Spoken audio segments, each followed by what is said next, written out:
Welcome to Mass IAS academy. So நம்ம இன்னைக்கு SSC, MTS, GD, CHSL, CGL இந்த மாதிரி எக்ஸாம்ஸுக்கான top 500 questions, most repeated 500 question series தான் பார்க்க போகிறோம். ஸோ இன்றைக்கி அதில் 50 கொஸ்டின்ஸ் நம்ம பார்க்க போகிறோம். ஸோ நம்ம சேனலை நீங்கள் இப்போ தான் பார்க்குறீங்க அப்படின்னா மறக்காமல் நம்ம சேனலை சப்ஸ்கிரைப் பண்ணிக்கோங்க.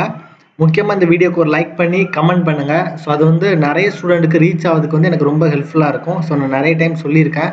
ஸோ நிறைய பேர் பண்ணுறதில்ல, எனக்காக அதை பண்ணுங்கள், எனக்கு ரொம்ப ஹெல்ப்ஃபுல்லாக இருக்கும். சரியா? ஸோ அடுத்த கொஸ்டின் பாருங்கள். The reserve bank of India issues currency note under. சரியா? இந்த ரிசர்வ் பேங்க் ஆஃப் இந்தியா வந்து கரன்சி நோட்ஸ் வந்து எதுக்கு கீழே வெளியிடுவாங்கன்னு சொல்லி கேட்டிருக்காங்க. எதுக்கு கீழே அப்படின்னா மினிமம் ரிசர்வ் சிஸ்டம், குறைந்தபட்ச இருப்பு அமைப்பு, அதுக்கு கீழே என்ன பண்ணுவாங்க, இந்த கரன்சி நோட்ஸ் வந்து வெளியிடுவாங்க. சரியா? அடுத்த கொஸ்டின் பாருங்க. Rapid integration between countries is known as. சரியா? நாடுகளுக்கிடையான விரைவான ஒருங்கிணைப்பு என்ன அழைக்கப்படுகிறது? ரெண்டு நாடுகளுக்கிடையான ஒருங்கிணைப்போட பேர் வந்து என்னது? குளோபலைசேஷன். தமிழ் என்ன சொல்லுவாங்க? உலகமயமாக்கல் அப்படின்னு சொல்லுவாங்க. சரியா? ஸோ அடுத்த கொஸ்டின் பாருங்க. What is the SI unit of temperature? சரியா? வெப்பநிலையின் எஸ்ஐ அலகு வந்து என்னன்னு சொல்லி கேட்குறாங்க. வெப்பநிலையின் எஸ்ஐ அலகு வந்து என்னது? கெல்வின். சரியா? ஸோ அடுத்த கொஸ்டின் பாருங்க. Instrument used to measure the force, velocity and speed of the wind. சரியா? ஃபோர்ஸ், அப்புறம் வெலாசிட்டி, அதுக்கப்புறம் ஸ்பீட் ஆஃப் த விண்ட், இதெல்லாம் மெஷர் பண்ணக்கூடிய அந்த மெஷரிங் இன்ஸ்ட்ருமெண்ட் வந்து என்னன்னு கேட்டிருக்காங்க. அதோட பேர் வந்து என்னது? அனிமோமீட்டர். அனிமோமீட்டர் தான் அது வந்து என்ன பண்ணுது? மெஷர் பண்ணுது. சரியா? ஸோ அடுத்த கொஸ்டின் பாருங்க. The oil in the wick of an oil lamp rises up due to. சரியா? The oil in the wick of an oil lamp rises up due to. சரியா? எண்ணெய் விளக்கின் திரியில் உள்ள எண்ணெய் எதன் காரணமாக உயர்கிறதுன்னு சொல்லி கேட்குறாங்க. அதுக்கு பேர் வந்து என்னது? கேபிலரி ஆக்ஷன், தந்துக்கி நடவடிக்கைன்னு சொல்லுவாங்க. அது வந்து என்னன்னா, அந்த எண்ணெய், அந்த திரி வந்து அந்த எண்ணெயை வந்து அப்சார்ப் பண்ணிட்டே இருக்கும்போது வந்து ஆட்டோமேட்டிக்காவே வந்து அது வந்து என்ன ஆகும்? அப்சார்ப் ஆகிட்டே இருக்கும். அதுக்கு பேர் வந்து என்னது? கேபிலரி ஆக்ஷன் அப்படின்னு சொல்றாங்க. சரியா? அடுத்த கொஸ்டின் பாருங்க. Ozone layer above the surface of earth provides a shield against. சரியா? பூமியின் மேற்பரப்பிற்கு மேலே உள்ள ஓசோன் படலம் எதற்கு எதிராக ஒரு கவசத்தை வழங்குகிறது? எதற்கு எதிராக ஒரு கவசத்தை வழங்குகிறது அப்படின்னா அல்ட்ரா வயலட் ரேஸ். சரியா? யூவி ரேஸ்க்கு எதிராக, அதிகமான யூவி ரேஸ், சூரிய கதிர்கள் படாமல் இருக்கிறதுக்கான ஒரு கவசத்தை வழங்குறதா வந்து என்னது? Ozone layer. சரியா? ஸோ ஓசோன் லேயரை பற்றி நிறைய கொஸ்டின் கேட்குறாங்க. அதுக்கு பாதிப்படைகிறதுக்கான காரணம் வந்து என்னது? ஓசோன் லேயர் வந்து என்ன ஸ்பியர்ல இருக்குது. ஸோ அதை நல்லா படிச்சுக்கோங்க. சரியா? ஸோ அடுத்த கொஸ்டின் பாருங்க. At what temperature in degree Celsius the numerical values on Celsius and Fahrenheit scales become equal? என்ன வேல்யூல நம்ம செல்சியஸையும் அதுக்கப்புறம் ஃபாரன்ஹீட்டும் வந்து என்னது? ஈக்குவல் சொல்லி கேட்குறாங்க. அதோட வேல்யூ வந்து என்னன்னா -40. -40ல செல்சியஸும் ஃபாரன்ஹீட் எப்படி இருக்குமா? ரொம்ப ஈக்குவலா இருக்குமா? சரியா? ஸோ அடுத்த கொஸ்டின் பாருங்க. The type of mirror used in automobiles to see the traffic on the rear side. சரியா? ஆட்டோமொபைலில் பின்புறத்தில் உள்ள போக்குவரத்தை காண பயன்படுத்தும் கண்ணாடி என்னதுன்னு கேட்குறாங்க. அந்த கண்ணாடி பேர் வந்து என்னது? கான்வெக்ஸ். அதோட பேர் வந்து என்னது? குவி லென்ஸ் அப்படின்னு சொல்லுவாங்க. சரியா? ஸோ அடுத்த கொஸ்டின் பாருங்க. What type of lens is used to correct vision of a person suffering from myopia or near blindness? சரியா? கிட்ட பார்வை நோயால் பாதிக்கப்பட்டவரின் நோயை சரி செய்ய பயன்படுத்தப்படும் லென்ஸ் வந்து எதுன்னு கேட்குறாங்க.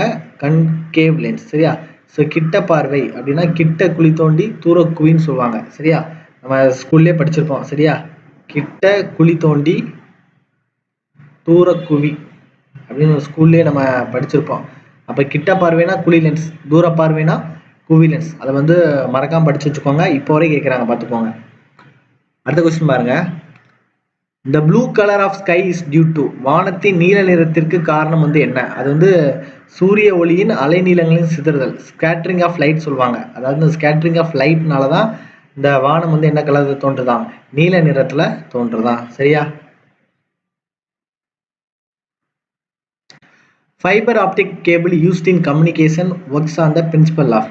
இந்த ஃபைபர் ஆப்டிக் கேபிள் இருக்கு தெரியுமா? அது வந்து கம்யூனிகேஷன்ல வந்து யூஸ் ஆகுதான். அது வந்து என்ன அடிப்படையில் வந்து யூஸ் ஆகும் சொல்லி கேட்குறாங்க. அது வந்து என்னன்னா total internal reflection of light. சரியா? ஒளியின் முழு அக எதிரொலிப்பு அப்படின்னு சொல்லியிருக்காங்க. சரியா? அதாவது ஃபைபர் ஆப்டிக் கேபிள் வந்து எதோட அடிப்படையில் இயங்குது அப்படின்னா total internal reflection of light, ஒளியின் முழு அக எதிரொலிப்பு அப்படிங்கிறதுல தான் அது வந்து இயங்குதுன்னு சொல்லியிருக்காங்க. சரியா? அடுத்த கொஸ்டின் பாருங்க. A dynamo is used to convert. Dynamo எதை மாற்றுவதற்கு பயன்படுகிறது? டைனமோ என்ன பண்ணும்? சைக்கிளில் பார்த்துருப்பீங்க அப்படிதானே? ஸோ இந்த மெக்கானிக்கல் எனர்ஜி எதா மாற்ற பயன்படுது? எலக்ட்ரிக்கல் எனர்ஜியாக மாற்ற பயன்படுகிறது. அதாவது இயந்திர ஆற்றலை மின் ஆற்றலாக மாற்ற பயன்படுறதுக்கு பேர் தான் வந்து என்னது? டைனமோ. நெக்ஸ்ட் கொஸ்டின் பாருங்க. The process of transformation of a substance in a gaseous state into liquid state due to change in pressure or temperature of the substance is called. சரியா? இந்த கேசியஸ் ஸ்டேட்ல இருந்து இந்த லிக்விட் ஸ்டேட்டுக்கு வந்து மாறதுக்கு அதோட பேர் வந்து என்னன்னு சொல்லி கேட்குறாங்க. அதுக்கு நம்ம ஒரு ப்ரெஷர் இல்லைன்னா டெம்பரேச்சர் அப்ளை பண்ணும்போது கேஸ் வந்து லிக்விடாக மாறுது. அதுக்கு பேர் வந்து என்னன்னு கேட்குறாங்க. அதுக்கு பேர் வந்து என்னன்னா கண்டென்சேஷன், ஆவி சுருங்குதல் அர்த்தம். சரி, அதோட பேர் வந்து என்னது? கண்டென்சேஷன். கேஸ் வந்து லிக்விடா மாறுது. கேஸ் வந்து லிக்விடா மாறுது. சரியா? ஸோ அடுத்த கொஸ்டின் பாருங்க. சோர் மில்க் ஆர் கர்ட் கண்டெய்ன்ஸ். புளித்த பால் அல்லது தயிர் உள்ள அமிலம். பால் அப்படின்னாலே லாக்டிக் தான். புளித்த பால் அல்லது தயிர் உள்ள அமிலம் வந்து என்னது? Lactic acid. சரியா? ஸோ அடுத்த கொஸ்டின் பாருங்க. The carbon based substance used in modern day pencil is. சரியா? நவீன கால பென்சில்களில் பயன்படுத்தப்படும் கார்பன் அடிப்படையிலான பொருள். இப்போ பென்சில் வந்து என்ன இருக்குது? கிராஃபைட் இருக்குது. சரியா? ஸோ நவீன கால பென்சில்களில் வந்து என்ன பயன்படுத்துறாங்க? கிராஃபைட் வந்து பயன்படுத்துறாங்க. சரியா? ஸோ அடுத்த கொஸ்டின் பாருங்க. Highest percentage of carbon and lowest percentage of volatile material is found in which form of coal? சரியா? அதாவது கார்பனின் அதிக சதவீதம் மற்றும் குறைந்த சதவீதம் ஆவியாகும் பொருள் எந்த வடிவத்தில் காணப்படுகிறதுன்னு சொல்லி கேட்குறாங்க. சரியா? அதாவது highest percentage of carbon 90 degree and lowest percentage of volatile material இது எல்லாமே என்ன ஃபார்ம்ல வந்து அந்த கோல் இருக்குன்னு சொல்லி கேட்குறாங்க. அதோட பேர் வந்து என்னது? ஆந்த்ரசைட். சரி, அதோட பேர் வந்து என்னது? ஆந்த்ரசைட். அடுத்த கொஸ்டின் பாருங்க. Which gas in its solid state is also known as dry ice? அது எந்த கேஸோட சாலிட் ஸ்டேட் இன்னொரு பேர் வந்து என்னன்னா ட்ரை ஐஸ் சொல்லியிருக்காங்க. உலர் பனிக்கட்டுன்னு சொல்லுவாங்களா, அது அதோட இன்னொரு பேர் வந்து என்னன்னு கேட்டிங்கன்னா கார்பன் டை ஆக்சைடு. சரியா? திண்ம நிலையில கார்பன் டை ஆக்சைடோட பேர் வந்து என்னது? உலர் பனிக்கட்டி. சரியா? ஸோ அடுத்த கொஸ்டின் பாருங்க. The constituents of automobile exhaust that can cause cancer or mental disease and pollutes the air of a big city. ஒரு பிக் சிட்டியில் புற்றுநோய் அல்லது மனநோயை வந்து அந்த கார்ட்ஸில் வந்து ஏற்படுத்து அந்த ஆட்டோமொபைல் வந்து எதெல்லாம் வெளியேற்றும் சொல்லி கேட்டீங்கன்னா லெட். சரி, அது வெளியேற்றுற பொருளோட பேர் வந்து என்னது? Lead. Milk of magnesia is. Magnesium பால் ஒரு என்னன்னு சொல்லி கேட்டிருக்காங்க? Magnesium hydroxide. Magnesium hydroxide. சரியா? மெக்னீசியம் பால் என்ன சொல்லியிருக்காங்க? ஒரு மெக்னீசியம் ஹைட்ராக்சைடுன்னு சொல்றாங்க. சரியா? ஸோ அடுத்த கொஸ்டின் பாருங்க. In vulcanization process, rubber can be hardened by adding. vulcanization செயல்பாட்டில் ரப்பருடன் எதனை சேர்ப்பதன் மூலம் கடினப்படுத்தலாம் சொல்லி கேட்குறாங்க. ரப்பர் கூட எதை சேர்க்க மூலியமா கடினப்படுத்தலாம்? சல்ஃபர், கந்தகம் சேர்ப்பது மூலியமா நம்ம என்ன பண்ணலாம்? அந்த வல்கனைசேஷனுக்கு இந்த ரப்பர் வந்து என்ன பண்ணலாம்? கடினப்படுத்தலாம் அப்படின்னு சொல்லியிருக்காங்க. சரியா? ஸோ அடுத்த கொஸ்டின் பாருங்க. What is the chemical name for baking soda? சரியா? சமையல் சோடாவோட வேதிப்பெயர். பேக்கிங் சோடாவோட வேதிப்பெயர் வந்து என்னன்னு கேட்காங்க. அதோட வேதிப்பெயரோட பேர் வந்து என்னது? Sodium bicarbonate. அதோட வேதிப்பெயரோட பேர் வந்து என்னது? Sodium bicarbonate. சரியா? அடுத்த கொஸ்டின் பாருங்க. The chemical name of common salt found abundantly in sea water is. சரியா? கடல் நீரில் ஏராளமாக காணப்படும் சாதாரண உப்பின் வேதிப்பெயர் வந்து என்னன்னு சொல்லி கேட்குறாங்க. The chemical name of common salt. சரியா?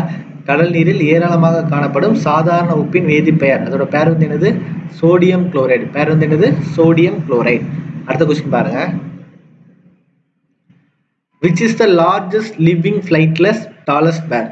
மிகப்பெரிய உயிருள்ள பறக்காத உயரமான பறவை எதுன்னு சொல்லி கேட்குறாங்க. உயிருள்ள பறக்காத உயரமான பறவை அதோட பேர் வந்து என்னன்னா ஆஸ்ட்ரிச், தீக்கோழி. அதோட பேர் வந்து என்னது? தீக்கோழி. சரியா? ஸோ அடுத்த கொஸ்டின் பாருங்க.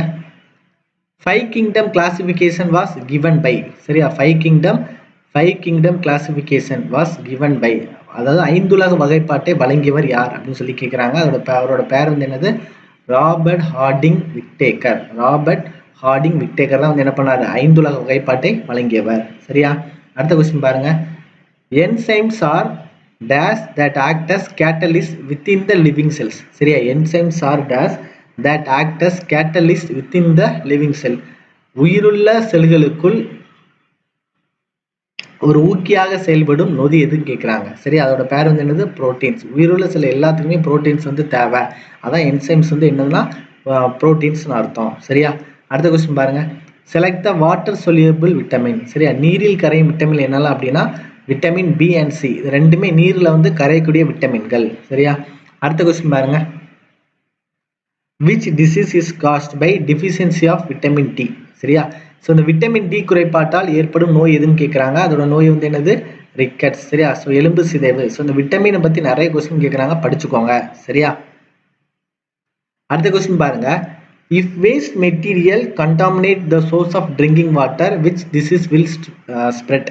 வேஸ்ட் மெட்டீரியல் வந்து அந்த நல்ல தண்ணியை வந்து கெடுத்துச்சு அப்படின்னா என்ன நோய் வந்து பரவும்? இல்லைன்னா நீர் மாசுபாட்டால எந்த நோய் வந்து பரவும் சொல்லி கேட்டாங்க. என்ன நோய்?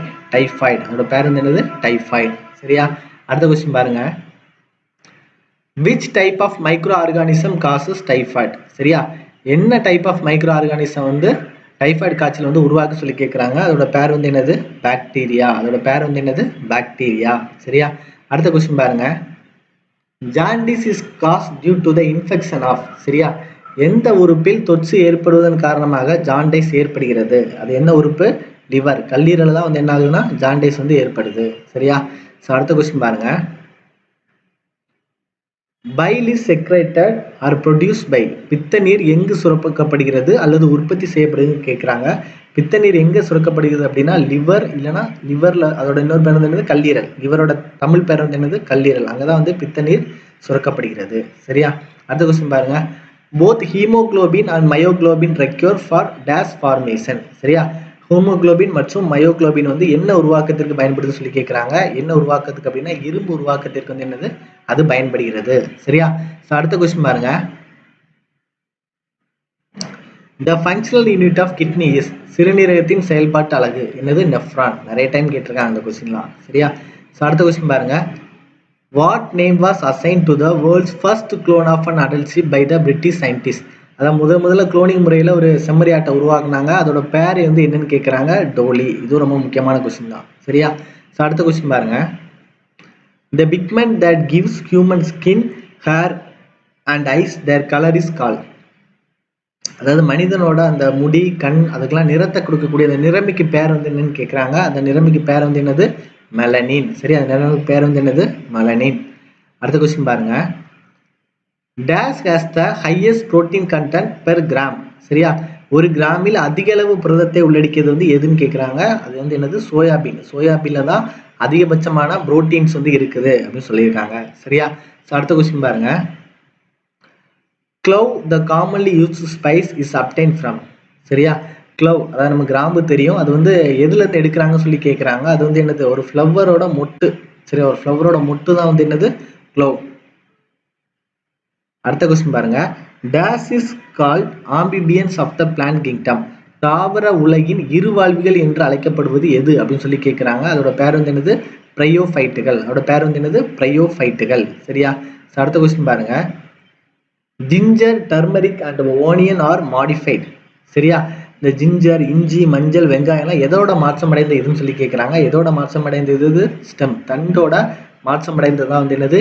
இஞ்சி, மஞ்சள், வெங்காயம் இதெல்லாம். சரியா, ஸோ அடுத்த கொஸ்டின் பாருங்க. The structure in cells which contains light absorbing pigment. சரியா, செல்களில் ஒளியை விரிஞ்சும் நிறமிகளை கொண்ட அமைப்பு வந்து என்ன அப்படின்னு கேட்டிங்கன்னா குளோரோபிளாஸ்ட். என்னது? பசுங்கணிகம். சரியா, அந்த ஒளியை உறிஞ்சும் அமைப்பு வந்து என்னது? பசுங்கணிகம். அடுத்த கொஸ்டின் பாருங்க. Which is the usual reproductive part of a plant. சரியா, தாவரத்தின் வழக்கமான இனப்பெருக்க பகுதி எதுன்னு கேட்டிங்கன்னா வந்து என்னது? ஃப்ளவர், மலர். சரியா, அடுத்த கொஸ்டின் பாருங்க. Who is called as father of computer. கணினியின் தந்தை என அழைக்கப்படுபவர் யார்? யாரு? Charles Babbage. சரியா, இதெல்லாம் சின்ன வயசுலேருந்து நம்ம படிச்சிருப்போம், ரீகால் பண்ணிக்கோங்க. சரியா, அடுத்த கொஸ்டின் பாருங்க. What is the brain of the computer called. கணினியின் மூளை என அழைக்கப்படுவது எது? CPU. சரியா, சென்ட்ரல் ப்ராசஸிங் யூனிட் சொல்லுவாங்க. அதான் கணினியோட மூளை அப்படின்னு அழைக்கப்படுது. சரியா, அடுத்த கொஸ்டின் பாருங்க. All the arithmetic and logical operations in a computer are done by. அதாவது அரித்மெட்டிக் அண்ட் லாஜிக்னு சொல்லுவாங்க, ALU. கணிப்பொறியில் அனைத்து கணித மற்றும் தர்க்க செயல்பாடுகள், அரித்மெட்டிக் அண்ட் லாஜிக்கல் ஆப்ரேஷன்ஸ், அதாவது நம்ம அடிஷன், சப்ட்ராக்ஷன், மல்டிப்ளிகேஷன் சொல்லுவாங்களா, அதான் அடிஷன் அண்ட் லாஜிக்கல் ஆப்ரேஷன் சொல்லுவாங்க. அது வந்து எது மூலயமா பண்றாங்க அப்படின்னா அரித்மெட்டிக் லாஜிக் யூனிட். சரியா, அடுத்த கொஸ்டின் பாருங்க. A bug in a program is called. சரியா, பக் அப்படிங்கிறதோட பேர் வந்து என்ன அப்படின்னா எரர். பக்கோட மீனிங் வந்து என்னது? எரர், பிழைன்னு அர்த்தம். சரியா, அடுத்த கொஸ்டின் பாருங்க. விஜேந்தர் சிங் சிவதாப்பா, வைபவ் யாதவ் அண்ட் தரி ஓதம் Singh Negi is associated with. சரியா, இவங்கெல்லாம் எந்த விளையாட்டோட அசோசியேட் ஆயிருக்காங்கன்னு சொல்லி கேட்குறாங்க. குத்துச்சண்டை, பாக்ஸிங். சரியா, விஜேந்தர் சிங்னால நம்ம என்ன பண்ணலாம், பாக்ஸிங் ஞாபகம் வச்சுக்கலாம். சரியா, அடுத்த கொஸ்டின் பாருங்க. The word jump ball, free throw and lady up shot இதெல்லாம் எதனோட தொடர்புடையது, எந்த கேமோட தொடர்புடையதுன்னு சொல்லியிருக்காங்க. அது வந்து எந்த கேம், அது பேஸ்கெட் பால், கூடைப்பந்தோட தொடர்புடையதான் வந்து என்னது இந்த வேர்ட்ஸ் எல்லாமே. சரியா, அடுத்த கொஸ்டின் பாருங்க. ஹம்பி, கோனரு, திவ்யாண்டு பாரு, Magnus Carlsen and Praggnanandhaa are associated with which sport. சரியா, பிரக்யானந்தா நம்ம நல்லா இப்போ ஃபேமஸாக தெரியும். என்ன ஸ்போர்ட் அவர்? செஸ், சதுரங்க விளையாட்டை சேர்ந்தவர்கள். சரியா, அடுத்த கொஸ்டின் பாருங்க. Who is the author of the book name the god of small things. சரியா, சிறிய விஷயங்களின் கடவுள் என்ற புத்தகத்தின் ஆசிரியர் யார் அப்படின்னா அருந்ததி ராய். அந்த புத்தகத்தின் ஆசிரியர் யாரு? அருந்ததி ராய். சரியா, அடுத்த கொஸ்டின் பாருங்க. The life divine is a book written by. சரியா, தெய்வீக வாழ்க்கை என்பது யார் எழுதிய புத்தகம் கேட்குறாங்க. சரியா, யார் எழுதிய புத்தகம்? ஸ்ரீ அரவிந்தர். சரியா, ஸ்ரீ அரவிந்தர் எழுதின புக்கம் தான் யாரு? த லைஃப் டிவைன். சரியா, ஸோ இதில் வந்து நம்ம கிட்டத்தட்ட 500 கொஸ்டின்ஸில் வந்து பார்ட் 6ஓட வீடியோ. ஸோ கிட்டத்தட்ட 300 கொஸ்டின்ஸ் நம்ம முடிச்சிட்டோம். ஸோ இந்த 300 கொஸ்டின்ஸ் அது ரிலேட்டடாக இருக்க டாபிக்ஸ் வந்து நல்லா படிங்க. ஸோ இன்னும் நமக்கு வந்து 15 நாள் டைம் இருக்குது. ஸோ நான் ஆல்ரெடி முன்னாடியே சொல்லியிருக்கேன், ஆப்டிடியூட், ரீசனிங், இங்கிலீஷ் கான்சன்ட்ரேட் பண்ணுங்கள். ஜிகேல நமக்கு எவ்வளோ மார்க் கிடைக்குதோ அதெல்லாம் வந்து என்னதான் போனஸ் மார்க் தான். சரியா, ஸோ அந்த போனஸ் மார்க்காக இந்த 500 கொஸ்டின்ஸாக என்ன பண்ணுங்கள், படிச்சுட்டு போங்க. தேங்க்யூ ஸோ மச் ஃபார் வாட்சிங்.